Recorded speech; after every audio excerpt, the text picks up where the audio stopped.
Mucha expectación en lo que hoy iba a suceder en el Parlamento de Navarra. Antes de que comenzara el pleno, muchas idas y venidas, nervios e incertidumbre.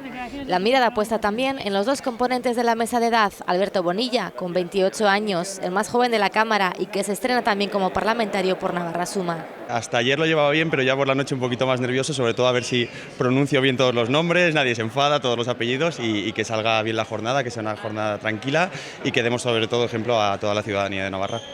Y el parlamentario de mayor edad, Koldo Martínez, de Geroabay. Supone que he vivido más que todos los demás o que cada uno de los demás, lo que no supone que sea el más viejo, sino el que más experiencia tiene y el que más ganas tiene de seguir viviendo a tope, también la política. Emoción entre los que se estrenan como parlamentarios. Y la verdad es que tengo mucha ilusión y mucha esperanza de poder contribuir a mejorar un poquito la vida de los navarros. Y en segunda parte, gratitud. Gratitud, por supuesto, al partido, pero por supuesto a la familia. Hoy me acuerdo de mis padres, de mi mujer y mis hijas. No, pues ilusionante, ¿no? Con ganas y motivada y para seguir trabajando de otra manera en este caso, pero bueno, motivada.